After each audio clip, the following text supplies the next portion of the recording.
Разговарам со професор доктор Александар Иванов, професор при Факултетот за безбедност на Универзитетот Свети Климент Охридски Битола. Нема да должам со воведот, тоа сигурно ќе го читате во текстот, а и ќе заклучите за кого се работи од нашиот разговор. Веднаш одам со првото прашање. Добро утро, добар ден на професор Иванов. Колку што сум информиран, во последниве недели доста често патувате. Каде ве наоѓаме денеска? Добро утро, господин Дерала. Прво би сакал да заблагодарам на можноста да еве поразговараме и на вас и на вашата платформа Цивил Медија. Денес ме наоѓате во Будимпешта, каде што сум последниве 2 недели, всушност во рамките на краткорочна научна мисија на КОСТА акцијата Alert Hub. КОСТА акцијата е асоциација на Европската Унија за наука и технологија. Тоа се одвива проект кој трае предходните 2 и ќе трае уште 2 години. И всушност овај период на интензивна академска мобилност, која е исклучително важна, бидејќи изолацијата во науката, особено во нашата област и во држава мала како нашата, е недозволива. Размената на искуства во таа смисла ни овозможува да ги согледаме макро тенденциите и каде се наоѓаме во рамки на еден поширок, регионален, па и глобален контекст. Не би одал во дневна политика, не би одал дури ни во постизборни анализи за Унгарија, меѓутоа предпоставувам дека атмосферата таму се уште е славеничка и дека силно се чувствуваат, барем од тоа што доаѓа на нашиот ньюсдеск во Цивил Медија, можеме да заклучиме дека таму навистина се случуваат многу нешта од минута во минута, што се вели. Само во една реченица да споделите каква е атмосферата во Будимпешта овие денови? Имав таква, како да кажам, среќа и случајност да бидам една недела пред изборите и една недела после изборите овде. Меѓу другото, заради таа случајност е бидејќи се обнови летот Скопје-Будимпешта.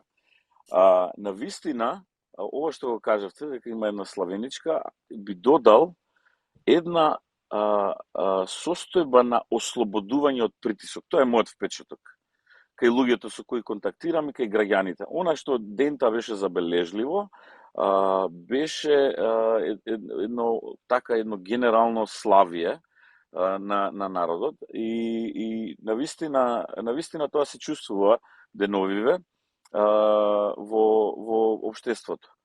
Каде и да се погледне на некој начин.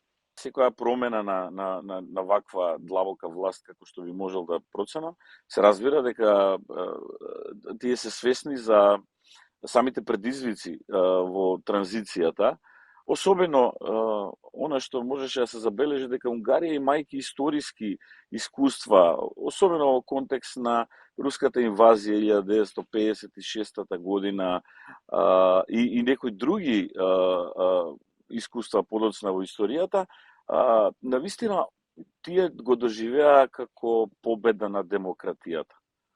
Без разлика на оние дискусии што можат да се забележат во смисла на тоа дека тоа биле десни партии и така натаму, навистина луѓето го чувствуваат како победа на демократијата. Унгарија ќе биде, секако дека ќе биде, благодарам за ова ексклузивно споделување, Унгарија секако дека ќе биде многу сериозна тема, како во Унгарија, така и во Северна Македонија, во нашата земја, а се разбира и пошироко во Европа, па и дури пошироко, како што можевме да видиме и од реакциите на државниците, на познати, светски познати личности и политичари, но да одиме ние понатаму со она што најмногу не интересира, да го добиеме токму од вас, како експерт во областа на безбедноста, особено специализиран, а и врз основа на тоа што го читавме во вашата серија текстови кај нас во Цивил медија, меѓутоа и во други еминентни медиуми во Македонија. Да почнам со ред, она што мислам дека може да биде многу интересно за нашата публика е да откриеме низ вашиот нели фокус, низ вашата призма, дали ние веќе живееме во глобална смисла, во регионална, па и во национална смисла на зборот, дали ние веќе живееме во ера на перманентна криза. И дали тоа е главната карактеристика на она што се нарекува мултиполарен свет. Како ова, што го опишав сега на глобални нивоа, ја менува безбедносната слика кај нас во регионот и се разбира пошироко. Благодарам, Џавер, одлично прашање. Би додал, секако би додал дека не само што живееме во една подолготрајна криза, тоа е тој концепт на поликриза. Она што всушност е перманентна криза, според мене се работи за длабока и честопати болна транзиција кон мултиполарен свет. Бидејќи да, сите зборуваме за новиот мултиполарен свет, за новата анатомија на моќта, новиот поредок. Меѓутоа, например, тоа не треба да изоставиме дека не се случува преку ноќ.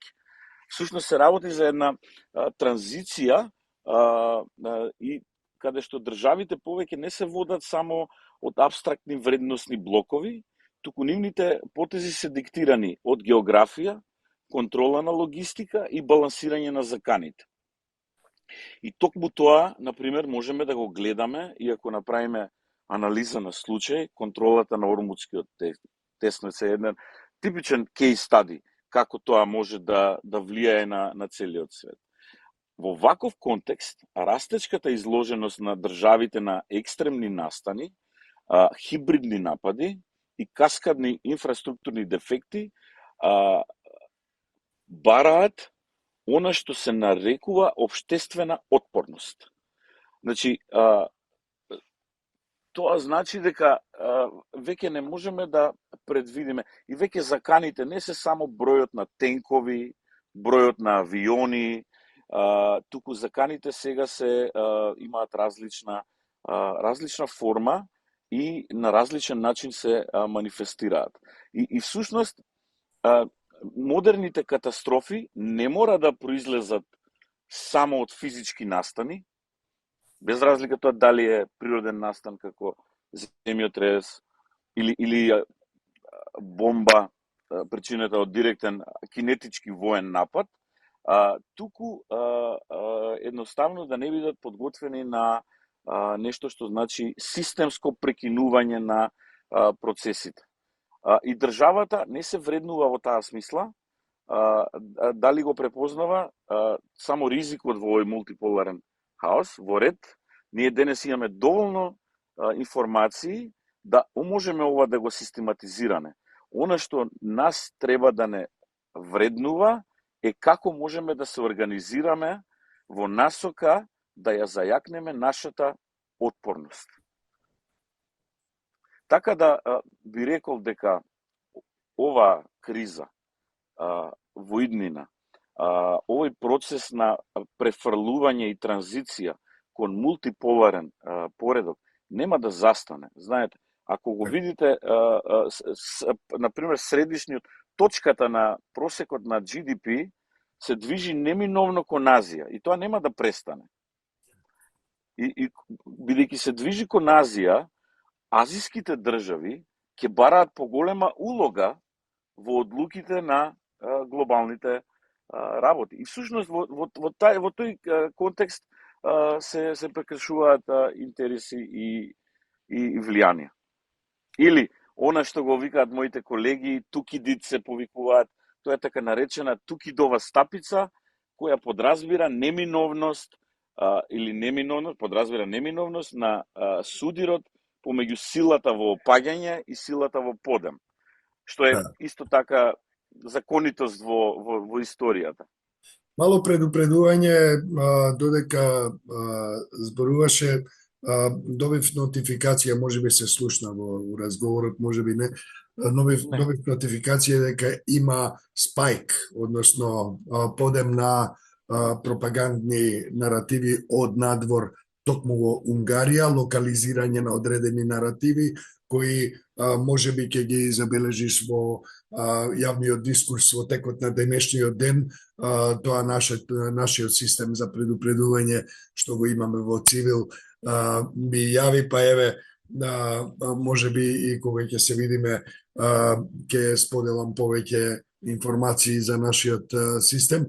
Како и да е, еве ова сево од Тукиди до мултиполарен свет, до географската димензија на влијанијата во мултиполарниот свет, во сите тие процеси, нешто што читавме и во текстовите објавени во серијата, текстови објавени во изминатиот период на цивил медија, меѓутоа и во МКДМК, во други реномирани македонски медиуми, вклучително и Civil.today, која е медиумска платформа на Цивил специјализирана за анализи на англиски јазик и која има широка меѓународна публика. Сето ова да го спуштиме, како со инка што се вели, малку кон нашата земја, кон нас, кон она што нас најмногу не интересира, па и не боли. Повеќе не боли отколку што не интересира, би рекол. Меѓутоа, како ги оценувате или како ги оценуваш капацитетите, ако сме амнели на ти веќе, да, се разбира, капацитетите на Северна Македонија, на нашата земја, за справување со комплексни, со овие исклучително комплексни кризи.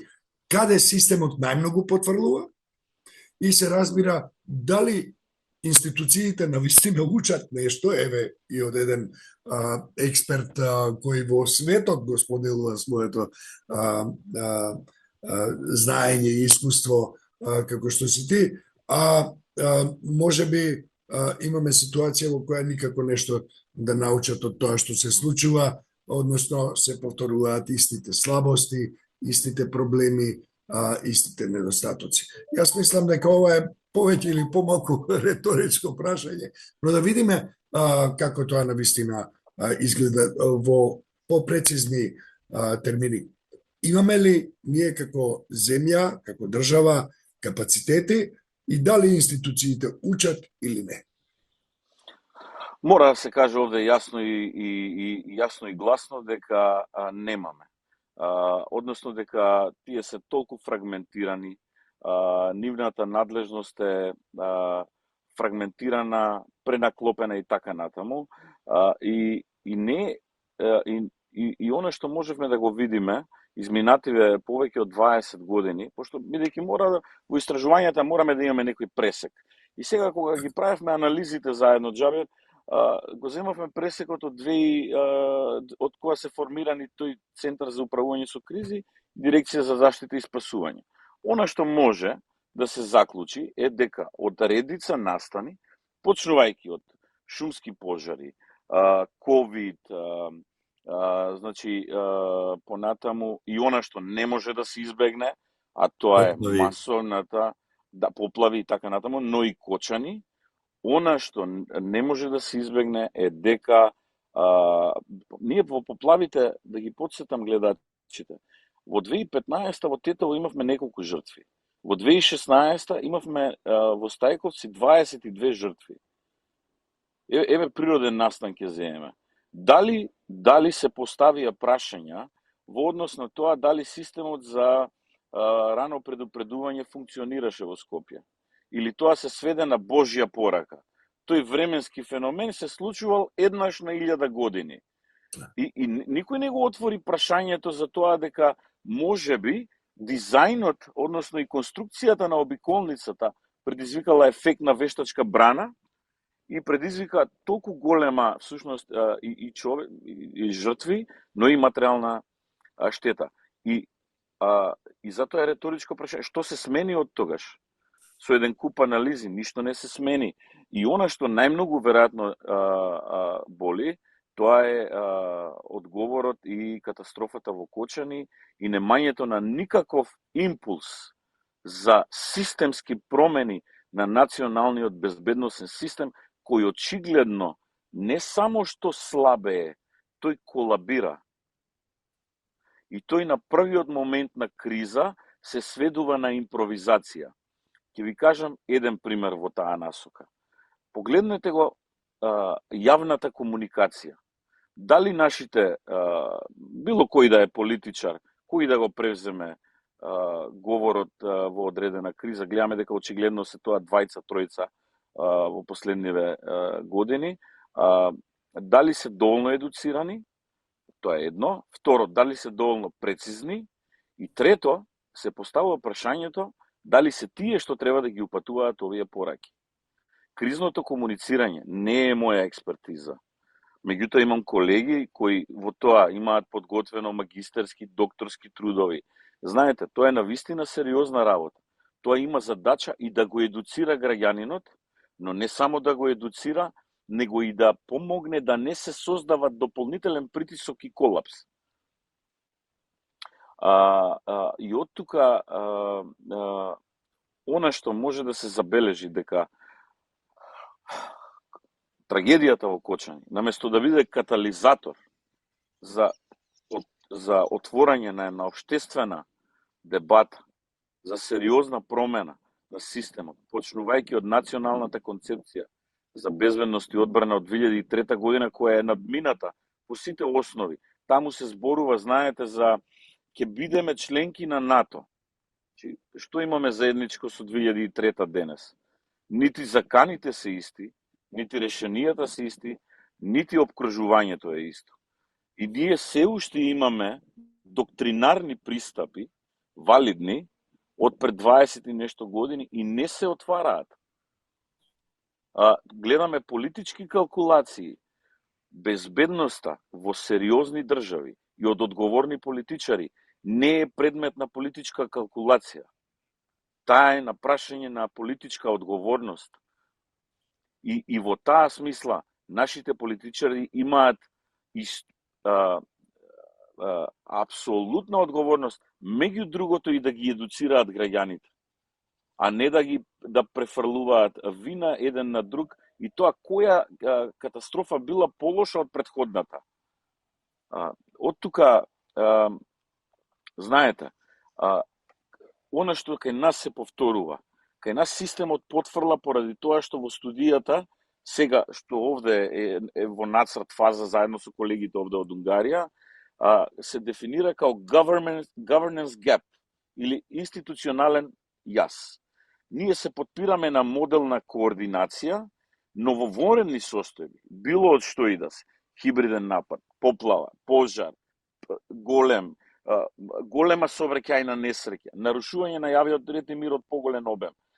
Времето на реакција е пресудно, а во фрагментиран систем времето на реакција е збир од време на детекција, понатаму време на координација и време на оперативно излекување и командување. Ние ги немаме институционалните предпоставки каде што ова би го забрзале. И така наречената last mile, значи добивање на информација, и без недвосмислена водечка институција, која би имала на крајот на денот не само што би командувала, туку би презела одговорност за донесените одлуки. Александар, знам дека и по потекло си од Кочани и тука сакам уште еднаш да го споделам моето најдлабоко сочувство и со тебе и со нашите сограѓанки и сограѓани. Ова ќе остави навистина огромна лузна во целото општество и во тој наш град. И многу е тажно и со огорчување можеме да гледаме на тоа како реагира институциите, меѓутоа и особено оние што политичките представници на институциите, односно политичарите во тој период и се уште. Меѓутоа, јас би сакал да продолжиме со нашиот разговор во оваа насока, бидејќи сум запознаен дека ти како професор се занимаваш исто така и со климатската безбедност, ако добро се изразив. И во таа смисла, Александар, климатските промени, дали веќе многу јасно се гледа дека се и безбедносен проблем, а не само еколошка појава или еколошки проблем и предизвик, и на кој начин тоа се рефлектира во безбедносната слика на една земја на климатските промени? Дали имаме некакви знаеме дека Трамп, американскиот председател Трамп вели дека тоа е хоукс, нели? А има такви истомисленици многу поблиску, не мораме да одиме преку океанот. За жал, еве накратко за безбедносните аспекти на климатските промени. Може и на национално, меѓутоа и на пошироко ниво. Апсолутно. Климатските промени се фундамент на еколошката безбедност и во безбедносна смисла тие се умножувачи на закани или risk multipliers кои удираат на критичната инфраструктура. Сега, во однос на климатските промени мора да се земат предвид две варијабли. Не се исклучува планетарното влијание на климатските промени, дека Земјата во рамки на нејзините циклуси на револуција околу Сонцето, па сончевиот систем во рамки на планетарниот систем, и има, несомнено е дека има климатски промени кои се предизвикани од нешто што не е резултат на човековата активност, но исто така мора да се адресира јасно дека има несоборливи научни докази за влијанието на човекот на климатските промени. На кој начин? Ја би сакал само ова наједноставно да го објаснам, за да гледачите не бидат во заблуда на изјави од политички представници дека тоа има или нема и да се сведат.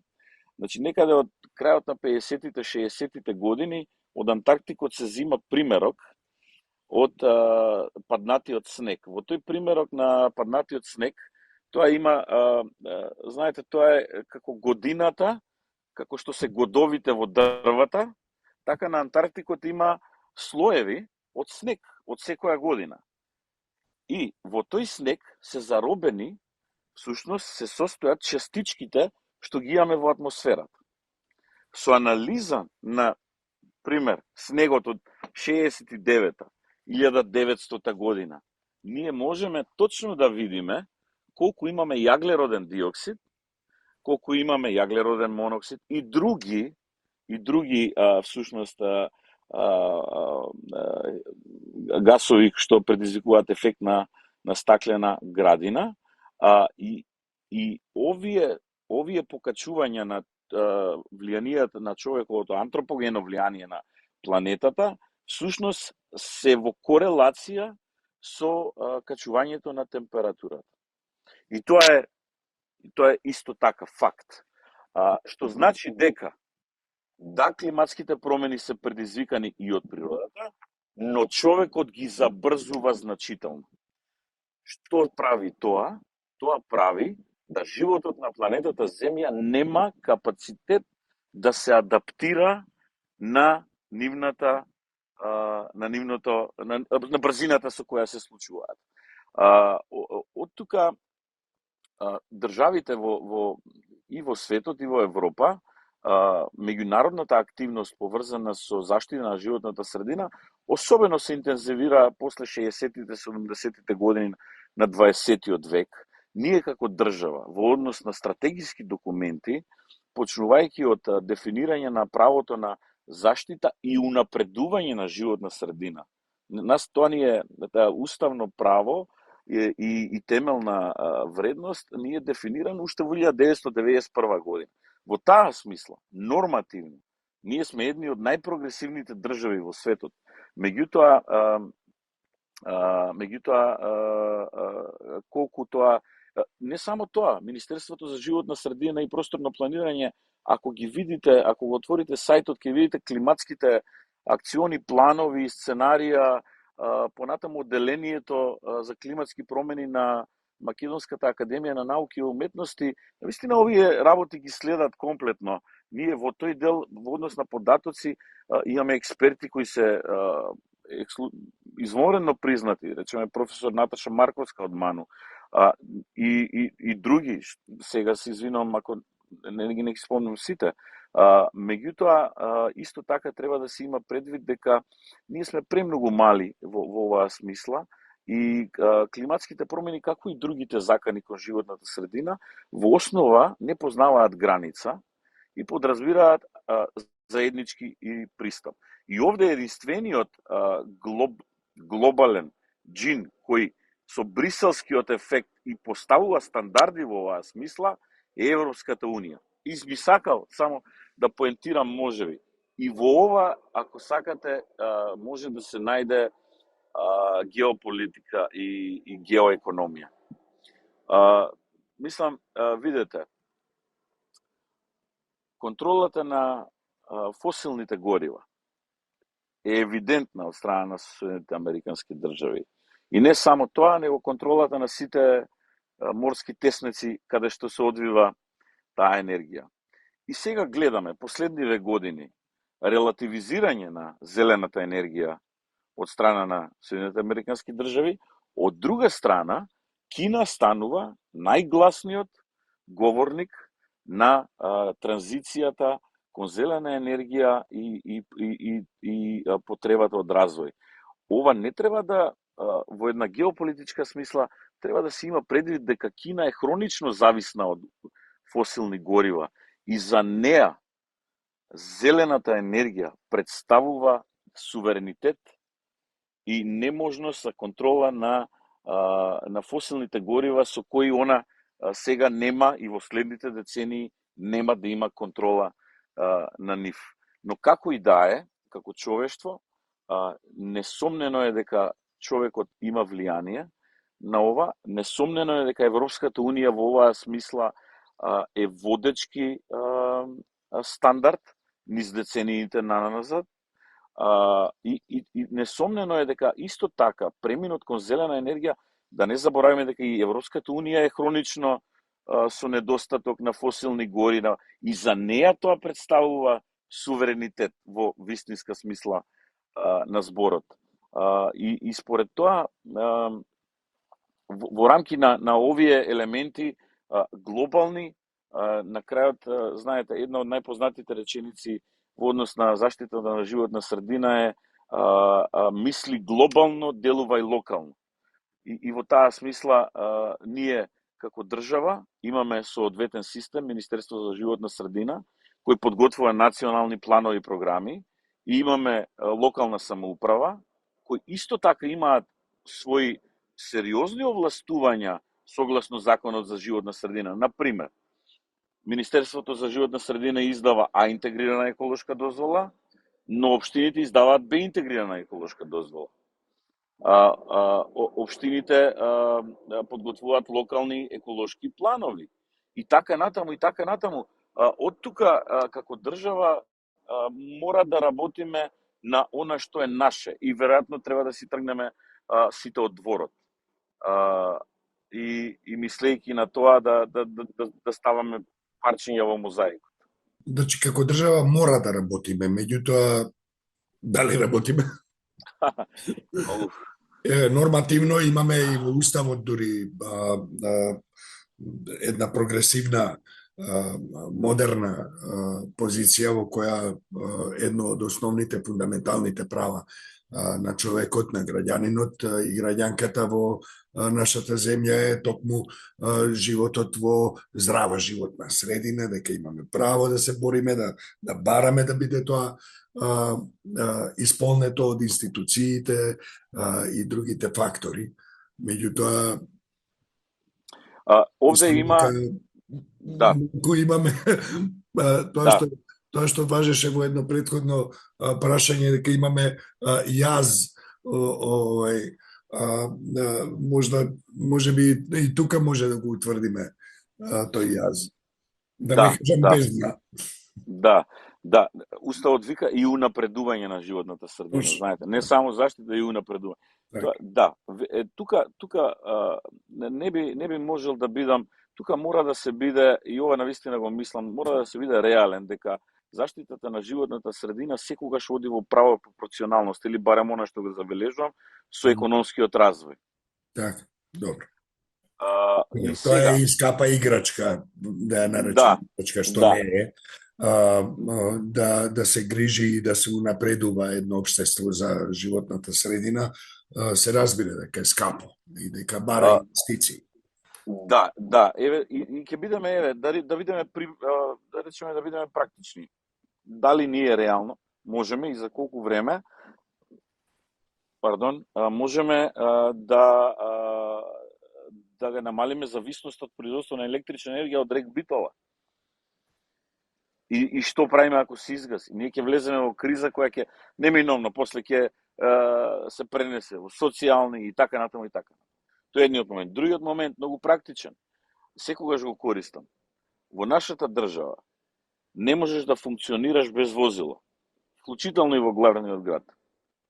Еден од основните начини на заштита на животната средина во големите градови, еве во Будимпешта, навистина има една изрека: во богатите држави, богатите луѓе користат јавен превоз. Ние во Македонија, во Северна Македонија, значи не можеме да функционираме без возило. Сега, за тоа какви возила користиме, со какви стандарди на заштита, исто така е врзано со економската состојба и со транзиција. И затоа во оваа смисла има работи кои например се тесно поврзани со општиот потребата од економски развој, но има работи кои се поврзани од културата и начинот на живот, каде што ние можеме да забележиме дека имаме некоја декаденција во таа смисла. Еве гледате чистотата, например. Ние можеме да ги обвинуваме институциите дека се, меѓутоа на крајот на денот како граѓани сносиме одговорност за односот кон нештата. Според тоа, ова прашање подразбира стратегија. Ние имаме и стратегија. Последната енергетска стратегија на МАНУ, ми се чини беше 2015-2030. И сега сме 2026.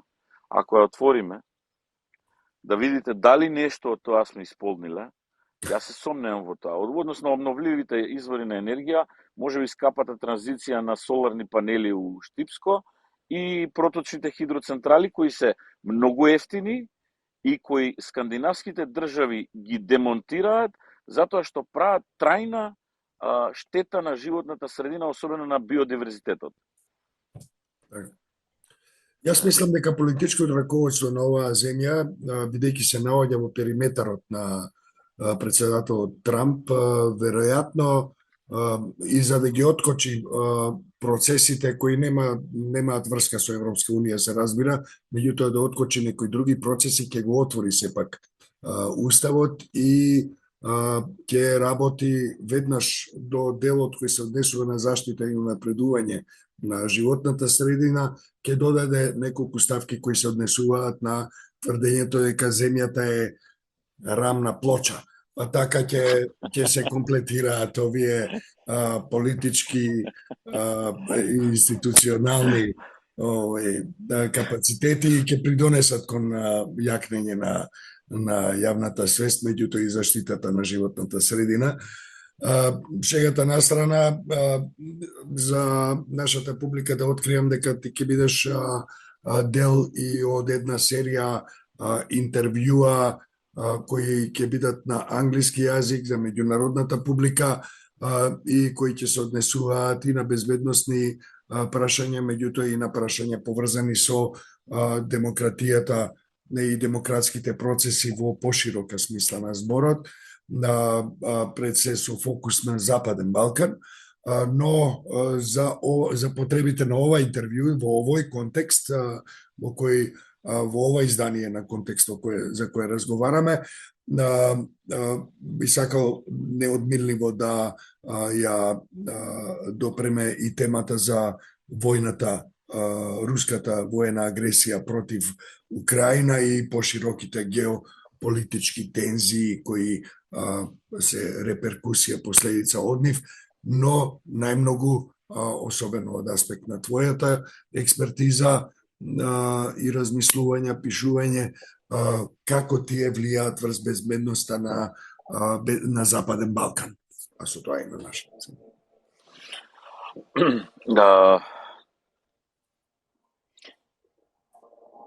Во преминот на новиот мултиполарен поредок, ние стануваме периферија, како Балкан, во која се судираат мноштво интереси.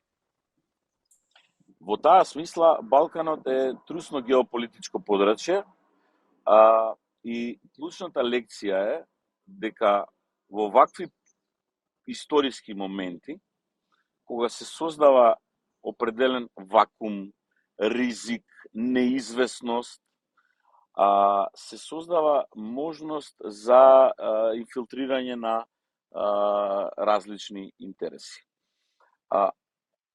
Она што може да се забележи за Западниот Балкан е дека европската интеграција тапка во место последниве неколку години. Во таа смисла, ако тргнеме од предпоставката дека нема вакуум во геополитичките односи, просторот ќе биде пополнет.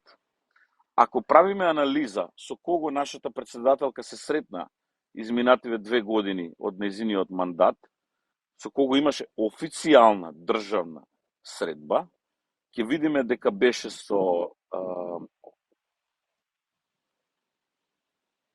па не можам сега во моментот да се сетам, можеби со председателот Вучич, со председателот на Црна Гора, на Хрватска.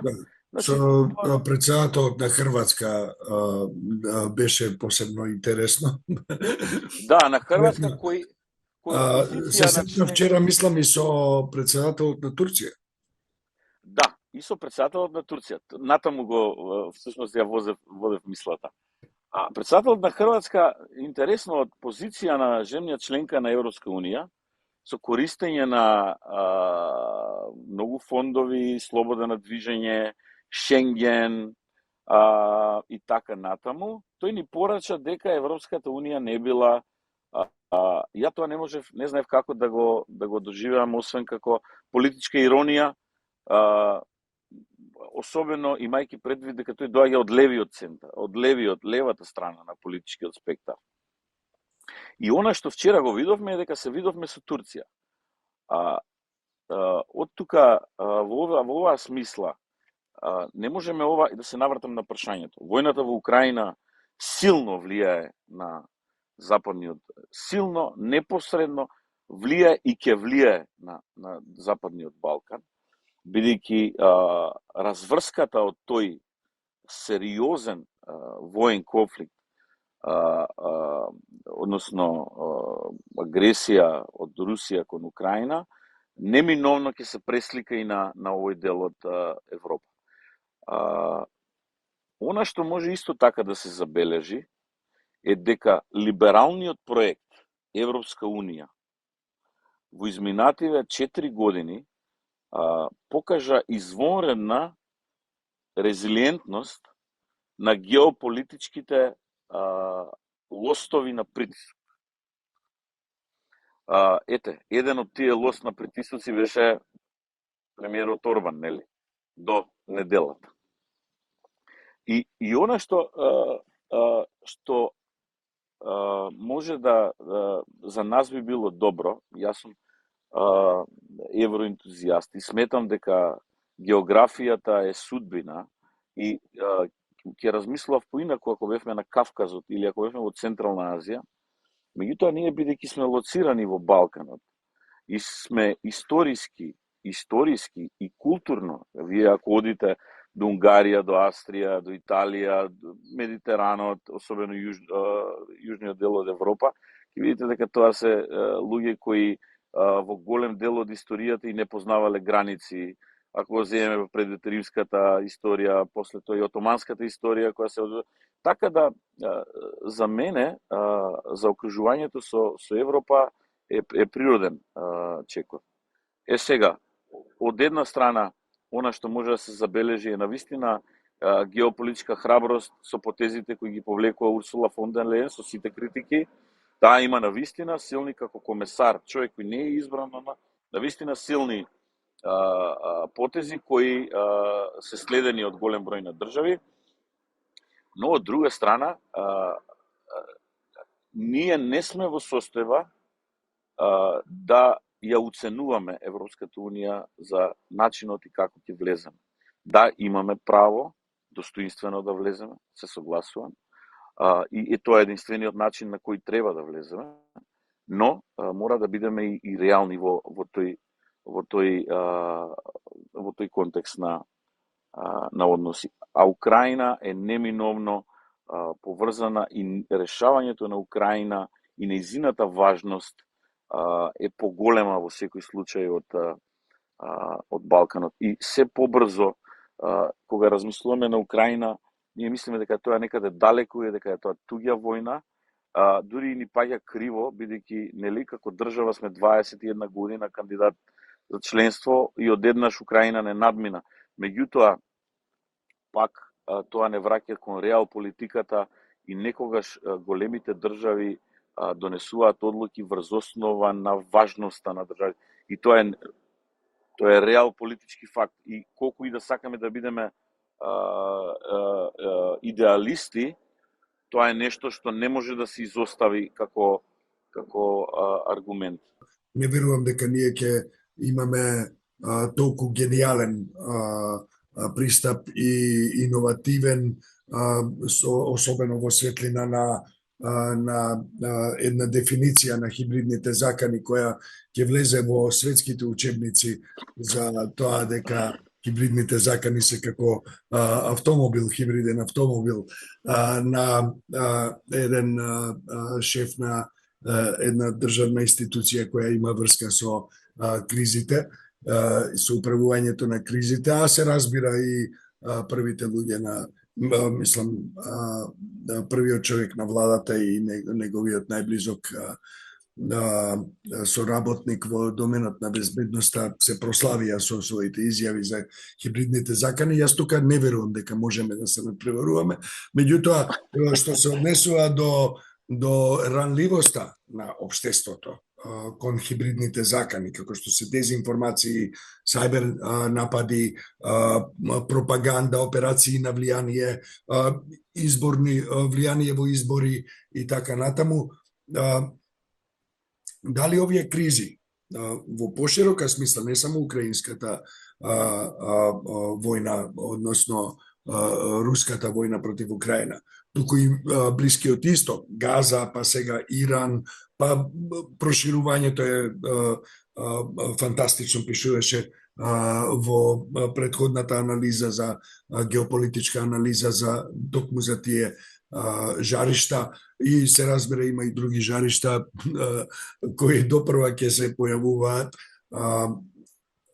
Како тие влијаат на нашата земја и дали, може би ова е уште подобро прашање, по-конкретно, дали механизмите на Европска Унија, иако ние не сме таму, ама сме во некоја орбита таму, некаде, колку и да не сакаме да бидеме, нели, според одредени политички фактори, и дали механизмите на НАТО во кое се наоѓаме како земја членка можат да и помогнат на една ваква мала земја каква што сме ние, без оглед на тоа што сме нели трета, четврта економија во Европа, сепак мала земја, за да се одбраниме од овие хибридни закани, дезинформации, сајбер напади, операции на влијание, пропаганда, поларизација, влијание во избори и така натаму.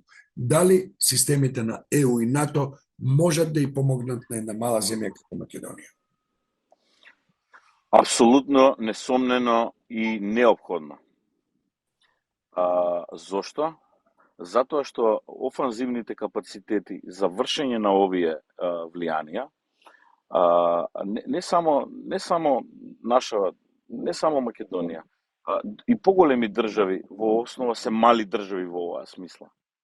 И овде бара капацитети кои ни една мала држава не може да ги поседува.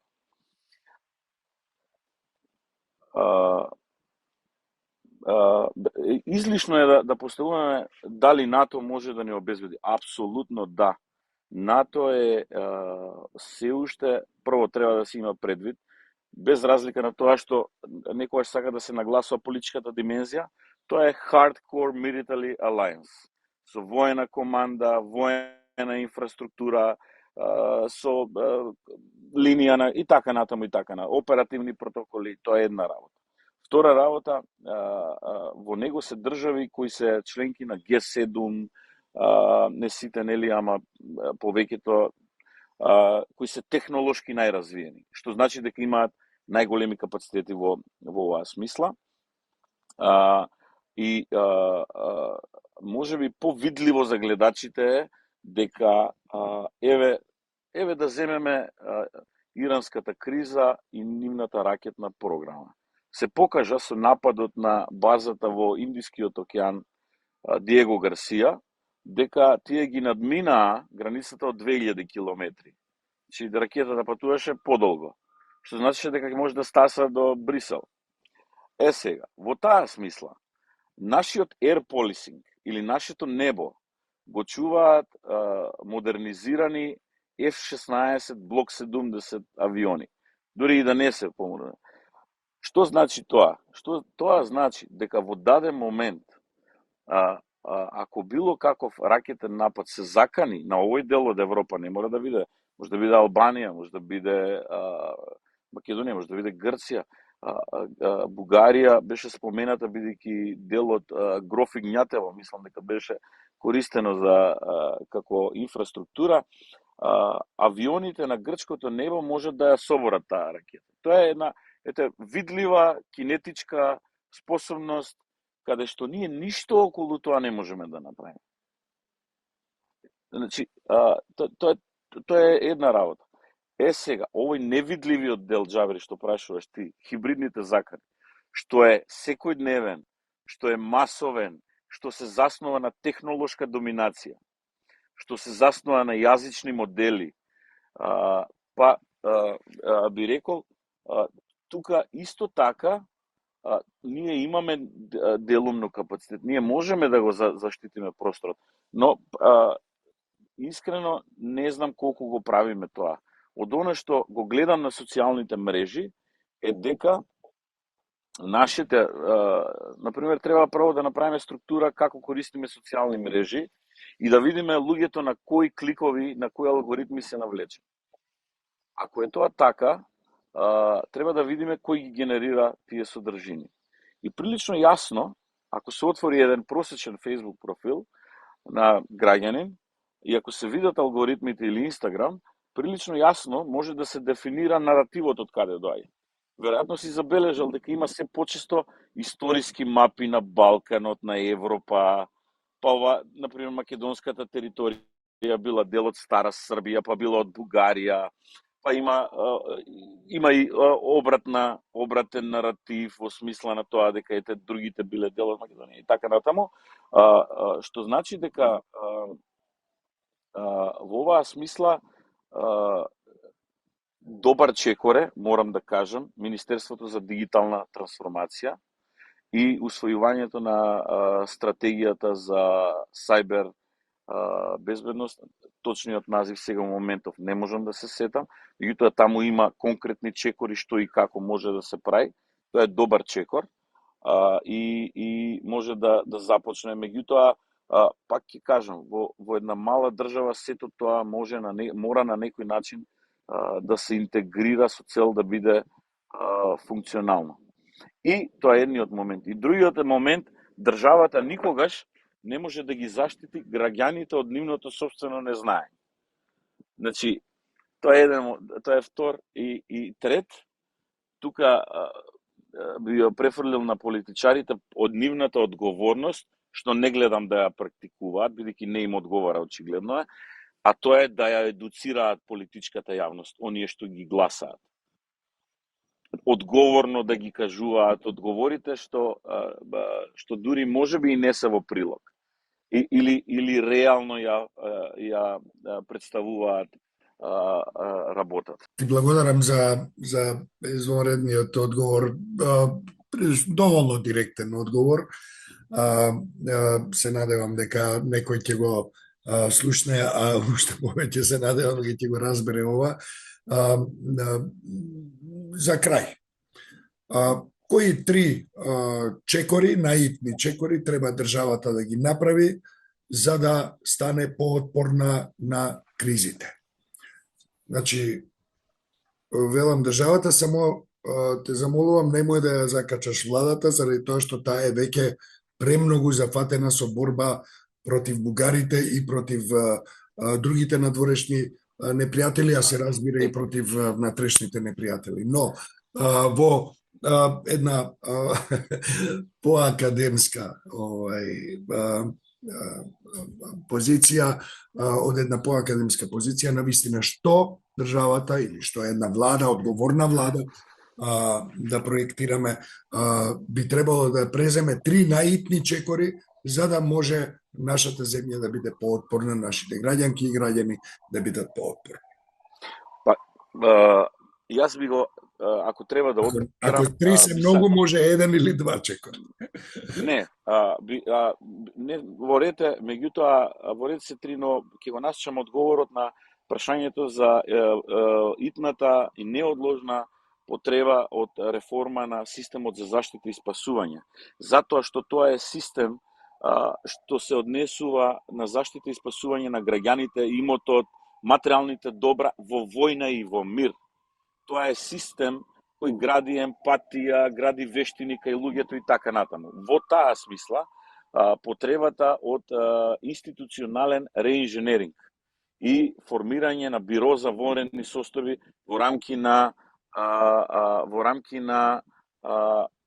рамки на Министерството за внатрешни работи. Зошто во рамки на Министерството за внатрешни работи? Затоа што Министерството за внатрешни работи има прво, затоа што е европска генерална пракса, тоа е секаде така во Европа. Многу ретко може да се случи исклучок, вклучително и во Унгарија, Романија, Србија, Црна Гора, Хрватска и така натаму. Второ, располагањето на мала држава има малку и ограничени ресурси. Значи, располагањето со тетра системот заштитен канал за комуникации и одделението за авиација, хеликоптерската единица и така натаму. Второ, правен реинженеринг, односно имплементација на Common Alert Protocol се вика тоа, и последната милја, воведување на заеднички протокол за предупредување, каде една стандардизирана порака истовремено се дистрибуира преку сите канали. Што значи ова? Градење на систем за радиопредупредување. Она што сега е во надлежност на Центарот за управување со кризи. И овде мислам на систем за рано предупредување за сите граѓани, тој треба да биде достапен за различни категории и така натаму. Она што ние можеме да го направиме во моментот, тоа е technological leap, бидејќи многу заостануваме, но технологијата, ако тоа соодветно се обмисли, би можело да ни обезбеди технолошки скок, меѓутоа треба да се има визија за тоа и да се направи. паметна технолошка интеграција преку пилот проекти.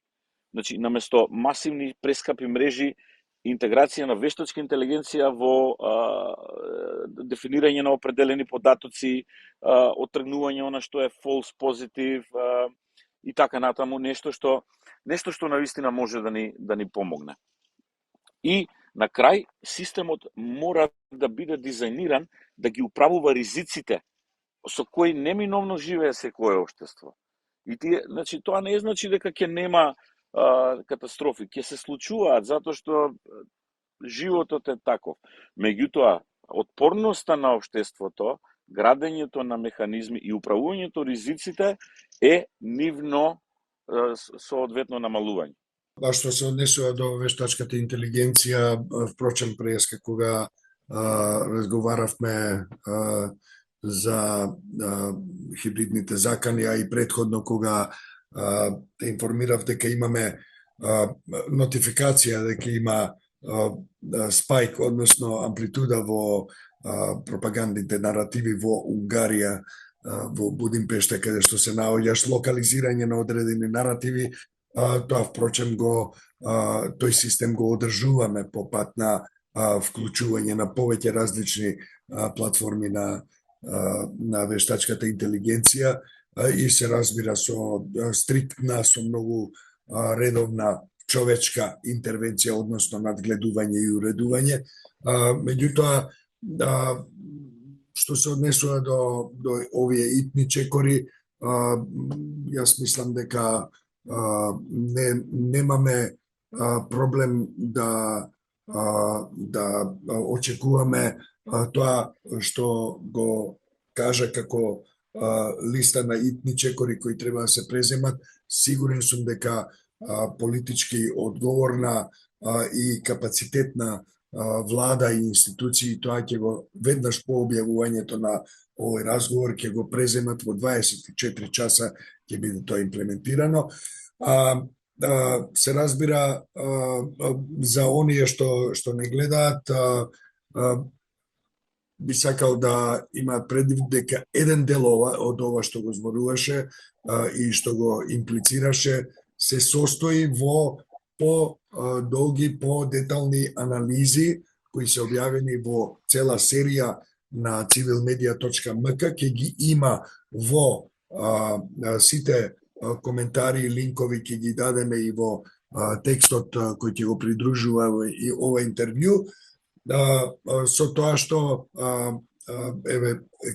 ќе полуоткријам една информација. Еден дел од таа серија решивме заеднички со тебе како автор да ја прескокнеме. Зошто? Заради тоа што таа е стожерен дел од еден проект за кој наскоро ќе се дознае. Сега вака само мало навестување, нема да кажеме за што се работи, се надевам дека интересот ќе биде голем. И тој проект, како и текстовите што ги спомнав, кои се објавени, ако не ги читаат политичарите, добро е да ги прочитаат граѓанките и граѓаните. Зошто? Заради тоа што така ќе научат, можеби, еден дел од тој што припаѓа на граѓанската одговорност, да го покријат тие, и да се надеваат дека во еден момент институциите ќе преземат дел од своите одговорности, се разбира доколку се реформираат онака како што предлагаш, а засновано на компаративни анализи и студии кои ги спроведуваш, меѓу другото и денеска те наоѓаме во Будимпешта. Александар, многу те благодарам за овој разговор. Те молам, пренеси ги нашите поздрави на граѓанките и граѓаните на Унгарија. Честита им ја победата, бидејќи голема победа извојуваа против еден многу жесток режим. Се надевам дека ќе имаат среќа во наредните години да ги залечат раните од тоа 16 годишно владење на Виктор Орбан. Благодарам уште еднаш. Благодарам, Џабир, на тебе за поканата, за просторот даден, за одговорноста и подготвеноста да отварате постојано како платформа, но и вие лично да отварате теми кои имаат пошироко општествено значење и да се слушне и размислување кое е академско, да речеме, во таа смисла. Благодарам многу.